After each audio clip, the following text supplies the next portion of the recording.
Javon Kinlaw is working his way back from a complete ACL reconstruction. He's been showing his workouts and his recovery, and it seems like he's going to be ready for training camp.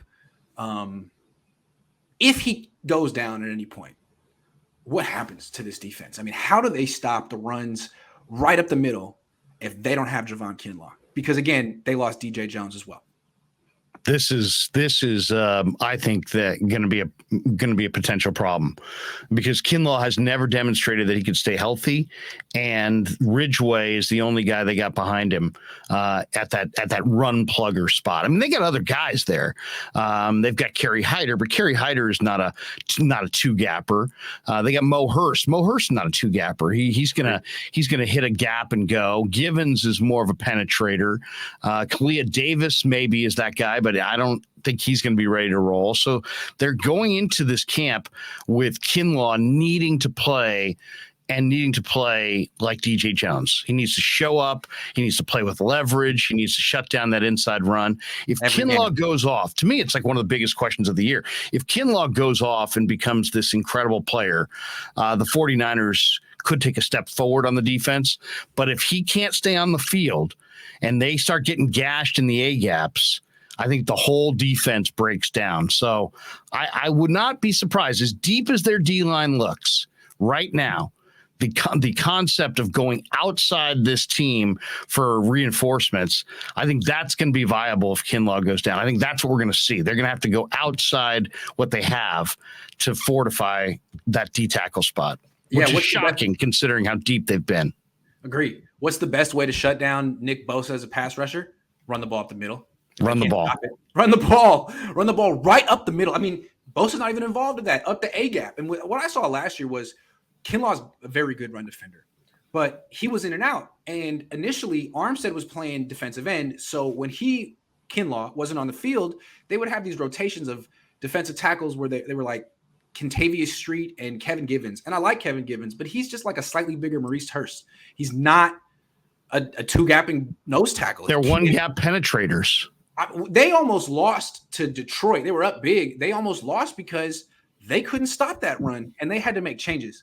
Kinlaw came back the next week or a couple weeks later. No, the next week in Philly and played a really good game.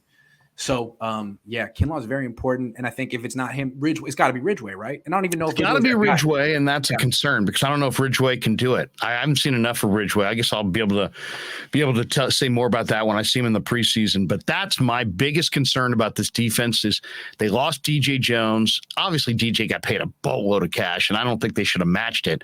But, man, it puts the onus on Kinlaw to play and to stay healthy and to play with leverage. Yeah, we'll see if he can do it. Because honestly, you say play with leverage. I haven't seen that from him. To me, part of the reason that he would struggle in one-on-ones against Laken Tomlinson is Laken Tomlinson would be the guy playing with leverage. The way I interpret Kinlaw is every stage of his life coming to the NFL, just punked people. At every stage, like however he wanted to play. He's 6'5", he pops up, he bullies you. And that's not going to work against the best guards in the league because they're as strong as you and they play with proper technique and leverage. And that's what I saw against Tomlinson. So I think Kinlaw can develop that part of his game, but not if he doesn't practice. Not if he's not out there every day in training camp. If he's not out there every day in training camp, he's just going to go on the field and do what he did the last few years, which was decent, but not good enough. So he's enormously strong.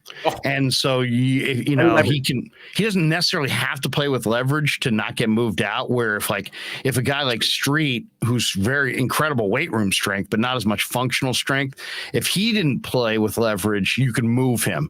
If Givens doesn't play with leverage, you can move him. If Kinlaw doesn't play with leverage, you really can't move him. Yeah. But how effective is he against the run? Is he shutting down those run holes? I mean, they lost a tremendous talent in DJ Jones. And I just don't know that it's like he was so underrated that he may even be underrated to the Niners. And they may realize what they lost this year once the games start coming down.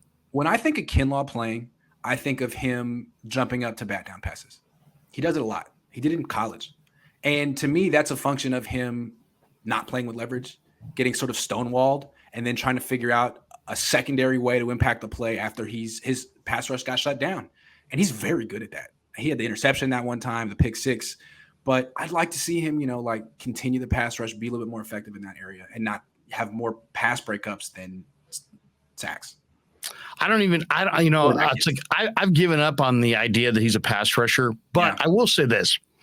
If he just can stay healthy and on the field, to me, I think between how the surrounding cast, how well he's coached, and if he can just stay healthy based on his gifts alone, his strength, his ability to, as you said, bat down passes late in the down, I think he can be effective if he can just stay healthy. My thing, this is a total tangent. I wish players like Kinlaw, who weren't really pass rushers, would play offensive line. There was such an athletic disparity between offensive linemen and defensive linemen in the NFL. And it'd be nice if some of the better athletes would play offense. I think he would be just a phenomenal guard. Imagine him pulling and blocking. I don't know. If you're just a run defender, I think there's more value to play offensive line. It's interesting that you're saying that. It's interesting because like I look at Jason Poe, this kid from Mercer they drafted. He's like that. He's got the quickness and tenacity of a defensive lineman, and yet he's an offensive lineman. Yep. So I agree. And I'll say this. I remember one of the things I used to love to look for is the conversion. Show me the offensive lineman who was a defensive lineman until like his junior year in college. And then that guy sometimes can be really, really menacing offensive line. A lot of times the best offensive linemen are like guys who used to be tight ends. Joe Staley. Yeah. Guys who were more athletic. A tackle, you need those quick feet. I mean, frankly, Mike McGlinchey's kind of he's like an old school offensive lineman. I mean, I couldn't picture him playing any other position.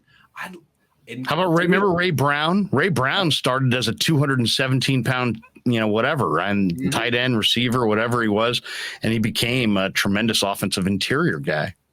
318 pounds. I guess these 5-star athletes at a college think the money's in defensive line. Maybe they think it's more exciting. But look at Trent Williams. That's a hell of an athlete who made a lot of money playing offensive line. You might want to follow his. I don't understand why it doesn't have. It's like every year the disparity in terms of athleticism between O-line and D-line is greater. Something needs to change. Yeah. Right now. Murphy says this year already feels like a write-off / year to get Trey experience. Then roll into next year with $25 million in cap rolled over from Jimmy. Probably smart, but sucks because NFC is pretty weak this year. I agree. I do agree. And I wish they would have done this last year. Get it out of the way. I agree as well. I mean, look at the way they've gone about it. This year, I think, was about building depth. Because look what they did.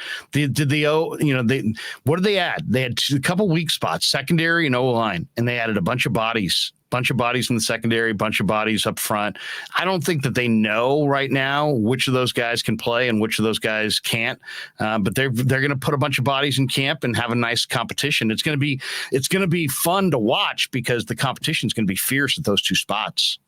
What's going to be interesting is the Niners are clearly in like, look, we like to see what Trey's going to do before we make any type of big moves. Let's say the Niners are like 6-1.